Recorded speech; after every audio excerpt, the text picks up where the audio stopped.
Hello, DECA members. My name is Sarah Sunny, and I'm your Texas DECA District 7 president. Welcome to episode 9 of Spotlights with Sarah. And we have another guest here today. I'm going to let her go ahead and introduce yourself. So if you could just say your name, grade, how many years you've been in DECA, and your officer position, that would be lovely. Okay, hi guys. So I am Emma. I am a 4-year DECA member and I'm a senior this year. And I'm from Ohio DECA and I'm an executive officer there.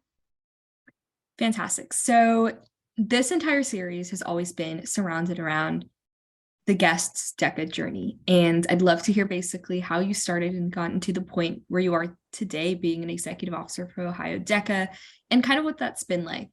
For every single individual, DECA is so different and so special to all of us, but we've all experienced different things. So getting those unique perspectives is really the most interesting part about this series. So go ahead and share yours. Okay, so my older brother was actually my DECA influence. So he started DECA his sophomore year. And then by the time his senior year came around, I was going into my freshman year. So my advisor does a kind of extra like credit opportunity where you can get another member, and it's kind of a recruitment process. So he actually recruited me from 8th grade and I joined freshman year, and I was actually able to go to Central Region Leadership Conference that year, and it just like blew my mind how I don't know, because I've always been like very reserved, and then honestly that trip completely like blew me away and like changed my whole perspective. And so I got really into DECA. I actually competed in districts, but I didn't do very well. I think I got fourth, but I did qualify for state. And then obviously that was the year that state got canceled for Ohio. So we didn't get to go to in-person state, and then everything was just kind of shut down. Mhm. And then my sophomore year, I competition was really slow for me and really hard for me. I honestly contemplated quitting a lot. Um, and the virtual competition really threw me for a loop because I wasn't very good at it. And it was really hard because I literally just I wasn't very good at it, and it really just kind of put a stop in my motivation. And then junior year, I was actually approached by a state officer from the previous team, and we got close. And she kind of encouraged me to run, and then I did, and here we are now. That's actually super interesting. I know that everyone kind of had their own take on how virtual competition impacted them. For me, virtual competition was my first introduction to DECA. So that was really all I had. I didn't have another point of reference, and it was district state, everything was virtual. And so part of me was having a hard time connecting because when you're virtual, you don't have a judge to talk to. And I'm very big on eye contact and interacting with the judge and the person that I'm presenting to. And I couldn't do that in a virtual platform. I was on a Zoom call like this, and it's terrible when you have partners too, because so many technology issues and just being able to present with somebody next to you that's not physically next to you is hard. And I can imagine coming from in-person competition to virtual. I think that's hard. It could be, I think it's a bit easier to go from virtual to in-person, but doing it the other way around, when you're so used to having it set the way that you've had it set, have it be amazing, that when you don't have that, it changes everything. And it's a very different way of competing. I think a lot of us were like, it's the same, it's whatever, like we're competing still, it's all fine, but it's different. It requires a different level of skill set in the sense of how do I make my words more impactful when I can't really use hand gestures because they can't see them. Like I'd have to raise my hands all the way up here. And I look that's just weird. Or how do I do it where you can't tell my body language and those certain things that you'd be able to see in the context of being in person with a judge. So 100%, I think that's such an interesting perspective. It's definitely not one that we've talked enough about on Spotlights because everyone has kind of been like, well, I love in person, but virtual was hard. And it's kind of the forgotten year of DECA. It's the year where people are like, well, no, that didn't happen. It didn't matter. But I think it's still important because people changed a lot during that year. It kind of, for me personally, it made me I had to push myself harder Yeah. because it was different. It was so, so different. And with that being said, for me, that year did matter because it was my first year in DECA. It was the year where we got fourth at ICDC, and I was like, okay, this is something that I can do. But then, and I've said this many times, the following year, I almost felt like I couldn't do what I had done the year prior because I thought everything I did banked on the platform that I did it on. That my success was about virtual, whereas some people it was in person meant their success. So Yeah. that was interesting. There, a friend of mine from my chapter had the exact same experience. His first year was virtual, and he did really, really well, qualified for ICDC, and ended up getting quarantined, so he wasn't even able to compete. But he did really well, and he went to in person, and he was just kind of like taken aback by the nerves that he got that he didn't have virtually. But I was like the opposite, if Mhm. that makes sense, where I was more nervous to record myself than I was to meet a judge face to face. Great. So it was, yeah, it was just it's like a strange experience. Mhm. And it's all about where you started. And I will say, at the end of it all, I 100% prefer in-person competition. It gives you that little quick kick of adrenaline where you're like, I'm ready to compete. I can go do this. It gives you the rush where you're like, I'm gonna go make this best presentation it can possibly be.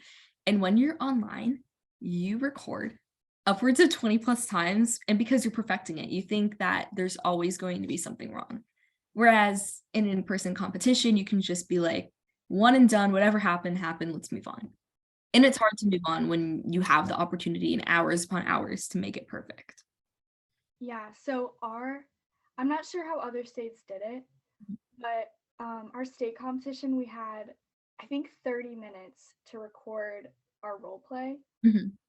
And I think I recorded it like 6 times. So my Mhm. role play ended up only being about 5 minutes. But when I do a role play in front of a judge, it's normally like 8 to 10 minutes. Mhm. And I know that what I'm saying is more coherent than it was in that video. And I sometimes watch that video back and I'm like, wow, Mhm. if I had this role play in person, it would have been 10 times better. Mhm. But you live and you learn. So it's okay. It's very true. Now it was different. Well, Texas had the same process with role plays, at least, just because a role play is supposed to be impromptu to an extent. You still obviously know stuff, but that's kind of the idea behind it. For a written event, I think it depended on what stage of competition you were at. So for districts that year, it was just you had to have it submitted by a certain time. Um, I don't remember if there was a little phrase that you had to say at the beginning for districts. There was at some point at some competition, I think, was it state? It might have been, where they made us say, no, it was probably, no, it was ICDC prelims, where they made you say like a little sentence at the beginning so that they knew that you recorded on that same day of competition. And then for finals for ICDC that year for written events, they did give, I think, a 2 hour max, Oh, yeah. which was still a lot. It was still a lot. And for a 15-minute presentation, we were down to the last 20 minutes before we had submitted. And because one of us would always be like, no, we have to re-record. And that As a was partner, I would assume like that. uh-huh. I don't know. I feel like that would really mess me up. Especially because we didn't point fingers at each other. None of us have ever blamed each other for something, but we blame ourselves. And Mhm. that's the hard part. And I know a lot of groups, unfortunately, the reality is that like if somebody messes up, you're going to point fingers at that person. But it was almost more like we held ourselves accountable more, where if one of us messed up, like ourselves, we'd be like, no, no, no, no, we can't submit that one. I messed up. And then we try to consolidate each other and be like, no, console each other, sorry, and just be like, you're fine, you're absolutely fine, you did great. But when you're thinking about how you did in competition, it can be hard. Yeah, that's hard because you can watch it back. That's what Mhm. I love about case studies is you just sit there and do it and you never have to think about it again. Like I have no clue what I've ever talked about in a role playing competition other than those ones that I recorded. Right. Because I said it one time, I might have like written it down, but I said it one time and I got out of the room Yeah. and it was up to the judge. But those recorded ones, I just kept thinking about it. Mhm. And I just, no, virtual competition was so different, but I scored the same, which was really weird to me. Interesting. Yeah. And I don't know. So it might have been more of a mindset thing than rather than a skill-based type. Well, I mean, I don't think your skill would have changed. I think it would really just be how you were thinking about it, which was true for us as well last year and then the year before. It was really about just the way we thought about ourselves, and that impacts so much of your competition. And it's not just skill, it's really about a balance of every single thing when competing. So that's very true. And for anyone watching this, try to keep yourself convinced that it doesn't matter what platform you're going to be competing on, because you have the same skill level, just like Emma just said. And the fact that you did score the same is insanely impressive, because you didn't go down being flipped into something that you weren't necessarily happy about. I was also very surprised by that because obviously I thought that I was doing a lot worse, and Mhm. I was in comparison to other people. So my scores were staying the same, but other people's were getting better, which Mm, was also very confusing because I thought it was more difficult to do it virtually. right. But um yeah, it was just, I don't know. I had higher expectations going into sophomore year. So yeah, but I did stay in the same event as well. So that was Okay. also interesting. So I compared my scores as if it was an equal competition, but it wasn't really, It was just because very different. yeah, because one was in person and one was virtual. So Mhm. That's true, right? And virtual competition, especially at every association and the preparation that leads to that, every association had a different system and as to how they were handling that virtual competition platform. So that on top of that, and then going to ICDC with other associations that had prepped their kids in different ways, completely different things. So it was kind of just one of those years where I was more grateful to have the opportunity to learn and grow and compete, because the previous year, things got canceled. yes. And so at that point, I was like, it's great that we get to do virtual. And then the following, my last year, my sophomore year, our for my school district, we were not able to attend state conference in person because of weather issues. Just where we were, we couldn't drive there. And so they let us do a virtual competition. But I was really happy that I knew how to function off of virtual platform at that point. So just like, it's not just pandemics that cause virtual competition to arise, because for us it was weather, like we couldn't drive there because of ice. So that's also a big thing to kind of look into. And I love that you talked about that in your journey, because it impacted so many kids. Yeah, that is actually really useful now that we have the tools to do that. That's really cool, actually. So we kind of discussed some of the struggles that you faced throughout your time in DECA, and virtual competition is just something that we all had to kind of go through. But what was the DECA high of yours? Something that you felt on top of the world while doing? Okay. I would actually say state of last year. Mhm. So I was kind of a mess at state. So the week before, I had actually gotten cut from the cheer team, Oh my gosh. and I was running for office, obviously. And so I was like kind of at a low, and I was like really down on myself.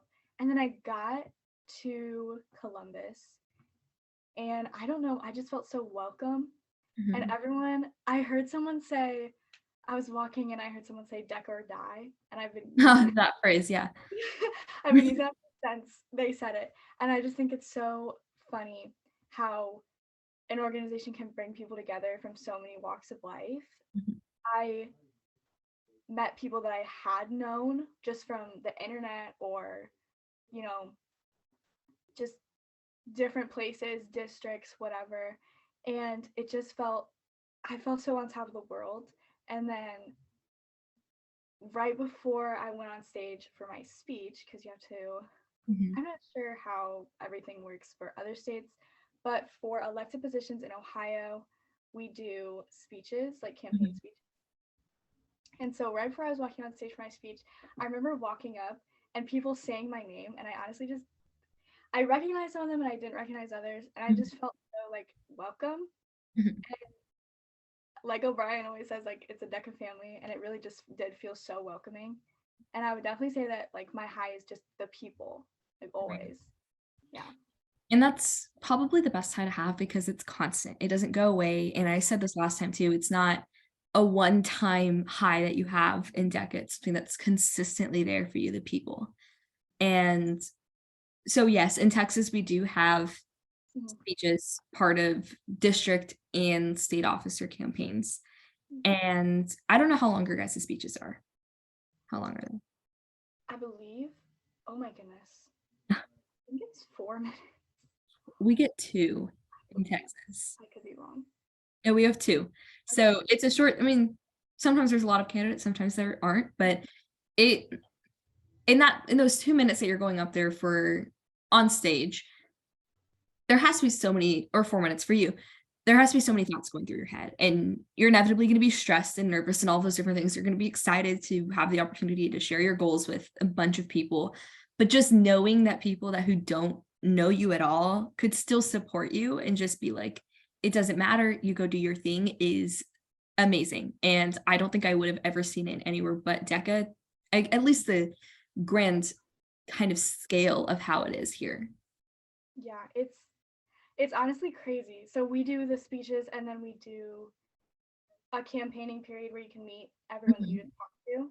And the amount of people, I mean, you're watching multiple people. So the amount of people that took specific things away from my speech was just so impactful that they heard my words and they remembered them enough to come up to me and speak with me about it. And my speech was like based around Taylor Swift. Oh, that's So a lot of people were like, "Oh, I'm voting for the Taylor Swift girl." It Mhm. just made me like so happy. But That's a great title to have, though. Taylor Swift girl? Absolutely. That's a great title to have. So, what is it actually like being an association officer for Ohio DECA? Just tell us a little bit of the ins and outs of what it's like. okay, so Ohio is super unique in the fact that we have a DECA camp. Ooh. So the state of Ohio DECA members are allowed to go for a weekend to an FFA camp. And Mhm. we spend the weekend just working on leadership and working on connecting with each other. And it was probably the best weekend of my whole life. I went in by myself because no one from my chapter was going. And so I honestly was like super nervous. It was like 6 hours away from my house. I was super nervous. But again, I just felt so welcome. And I just feel like Ohio is just so special for that, Mhm. in that we have the resources to be able to meet our members in this way. Mhm. Actually, next week, we're meeting with BPA officers. Ooh, okay, that's super cool. So I'm super excited for that because just getting the chance to talk with other CTE officers is just so wonderful because they do so much for everyone. And yeah, I love working with Ohio DECA, working with our advisors, our members. I just think it's I don't know. I just can't talk like enough about it, honestly. Well, I love the collaborative nature of Ohio DECA. That's super cool to know that you guys are always trying to find ways to not only interact with members, but also other CTSOs. And so is that camp similar to like an FLC, to Fall Leadership Conference in a way? Um, it's almost more similar. Hmm. Yes Mhm. and no. So okay. So yes, because we have a lot of speakers and activities, but it is run like a summer camp. Okay. So you So it's do, like all the way like oh full yeah, like on camp. in the cabins, no cell service. That is so cool. It's awesome. Like meal times, everything, Mhm. campfires, deca dances. Like it's awesome. That's perfect. I think that is so cool. And I would love if more associations had the opportunity to do that, because it's just like your own little DECA camp. That's so sweet. Okay. It Yeah. honestly, I Like, know. I think North Dakota has one as well. okay, that's cool. That's Texas needs awesome. to get on that, I guess. But that's great. And yeah, I mean, I haven't really heard of anything like that at all in any one of these. I think everyone has basically discussed, and I'm sure you have the same opinion too, that it does require a lot of responsibility and a lot of time management and all those different skills, but you still have the opportunity to connect with so many people, not only just in DECA, as you said. Yeah, it's really cool. It's the opportunities to meet people that truly you would never meet in Mhm. any other circumstance. And it all goes back to networking, obviously, but Right, right. it's just I love it. And I love that DECA continues to drive home the point that like networking is the biggest thing that they kind of grow out of. And I think sometimes like I'll hear kids say, well, networking, what does that really mean? And I understand that because networking is kind of a broad phrase for something that encompasses so much. And as I like to say, it's all about communication and talking to people and just getting to grow your network. That's really what networking is. And my favorite thing is that I know that when I'm in college and I am doing something else inevitably, I'm still going to be able to contact people that I've known in DECA and learn something from them or get to know how they're doing and still build those relationships 10 years down the line. Yes, and I'm so excited to see how successful the people that I've met through DECA are, because I know that they're going to be successful in whatever Right. they do, because I've talked to them and I know how intelligent they are and how great they are at communication, and I just can't wait for that day. Absolutely. So what event do you compete in? I don't know if you've changed this year, but you said that you competed in the same event for 2 years. And what are some of your accolades in the event, which you again briefly you touched on, and any tips that you have for competition success? So the past 3 years, I've done human resource management, and I don't know what I'm doing this year, actually. Okay. But I'm going between a lot of things because I don't know if I want to partner or I don't know if I want to do a project or a case study. So Mhm. honestly, I don't know what I'm doing this year. But my biggest tip for, I guess I would say, I guess I, mm, my biggest tip for human resources is put yourself in the judge's shoes. Mhm. But human resource management has a lot of role plays where either they're angry or they're upset, and you kind of have to use empathy like to the max and be like, what would I do if I Mhm. were the judge? And I think that one of my best role plays I've ever done was my state role play, and I drew a picture. It was horrible, but it was like a glove shape, and I just handed it to him and I said, this is what I would do if I were you. Obviously a little bit more intelligent, but I put myself in their shoes, and I think that the feedback I got from that judge in particular is very positive. Mhm. But That's a, definitely take a lot of practice tests because yeah. Oh, yes. yeah, definitely test scores are definitely higher now more than ever. Right, especially differentiating who's qualifying and who's not. There's just such a small range that you can kind of be in, and you can be 1 point off and not qualify. So test scores are definitely really important, but I love that tip for honestly all events because inevitably just knowing that. So if you're doing a prepared event, like an entrepreneurship event, your judge is technically an investor, but they're also a person. And if you're doing something that there's an issue in the community that you're discussing. So for us, we did a medical research project and it dealt with a serious issue. Mhm. Now, I don't know what my judge has gone through. I don't know if their grandma or their sister or somebody has gone through the same thing, but what I can say is that if you had somebody in your family that went through this, let me tell you why we can help solve that problem. And that works every single time. And it's not even like a strategy, it's really just honesty because it's empathy and we need that for everything. So I think that's really where the idea of career and future oriented comes in with DECA because that's a skill that you will need for the rest of your life in every single job. For sure. Yeah. So that's an amazing tip. So I am going to be asking you, what is your funniest DECA memory or moment? Because these are the best things to talk about, just knowing just the funniest things that you guys went through. So go ahead and name something. Oh goodness. Um, oh. Okay. So this is it didn't even really happen to me.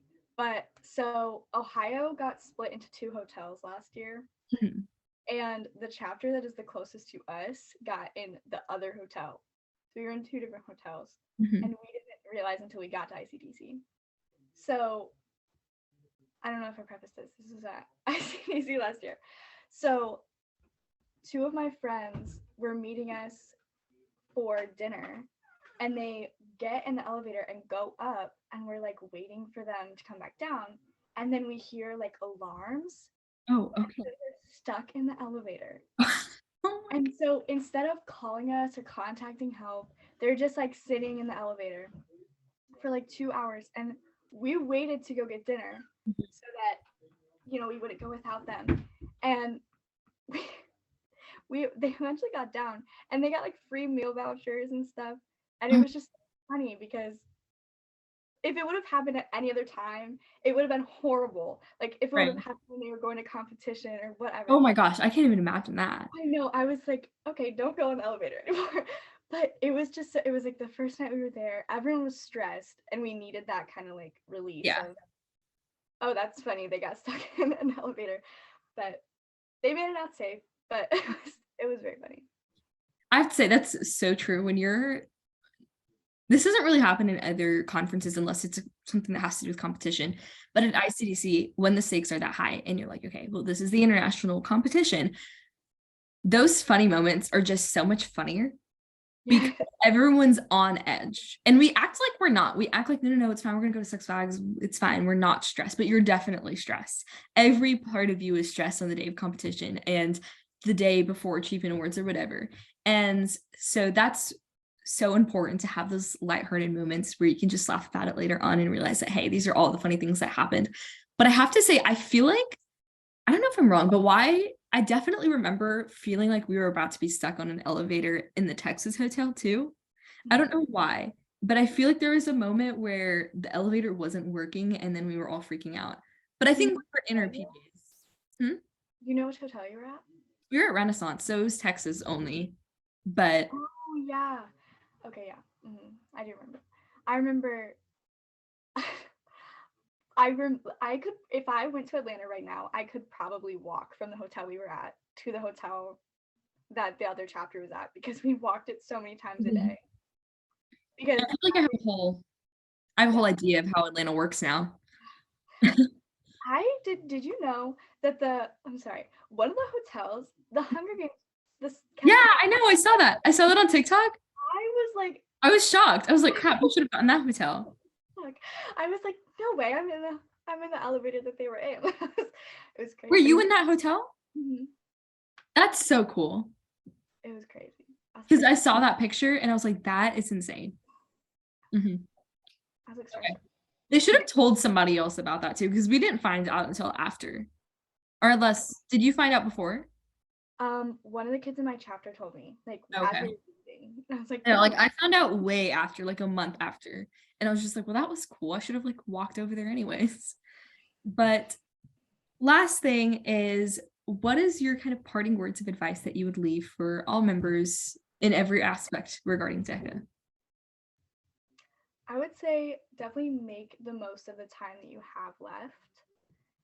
Use every opportunity to network and connect and make friends and make lasting connections, and use this time as practice for not only your career, but also just your life in general.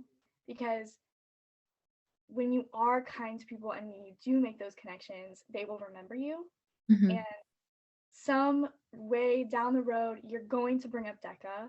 And if they can remember you from that instance, or even just remember the word DECA, I know that you'll have a lasting impact on them. And just having those impacts is what will take you further in life and make you more fulfilled.